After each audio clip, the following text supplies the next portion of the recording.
ಸತೀಶ ಜಾರಕಿಹೊಳಿ ತಂಗಿ ಪತಿಗೆ ಇಡಿ ಶಾಕ್.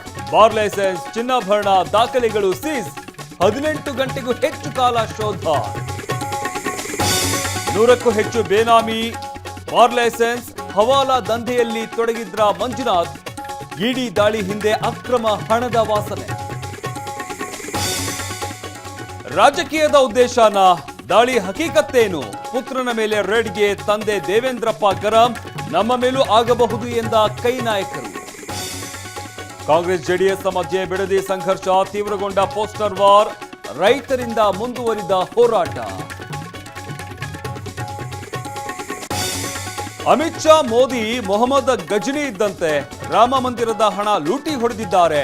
ದೇಣಿಗೆ ದುರುಪಯೋಗದ ಬಗ್ಗೆ ಬಿಕೆಎಚ್ ವಾಗ್ದಾಳಿ. ನವಿಲುಗರಿ ತೊಟ್ಟು ನಾಟ್ಯ ಆಡಿದವರಿಗೆ ಸಂಕಷ್ಟ. ಗೊತ್ತಿರಲಿಲ್ಲ, ಕ್ಷಮಿಸಿ ಎಂದ ನಿವೇದಿತಾ ಕಿಶನ್. ಅರಣ್ಯ ಇಲಾಖೆಯಿಂದ ಪರಿಶೀಲನೆ. ವೈಭವ್ ಸೂರ್ಯವಂಶಿ ತಮ್ಮನ ಅಬ್ಬರ. ಕೇವಲ 119 ಎಸೆತಗಳಲ್ಲಿ 168 ರನ್. 10 ವರ್ಷದ ಹುಡುಗನಿಂದ ಬ್ಯಾಟಿಂಗ್ ಮಿಂಚು.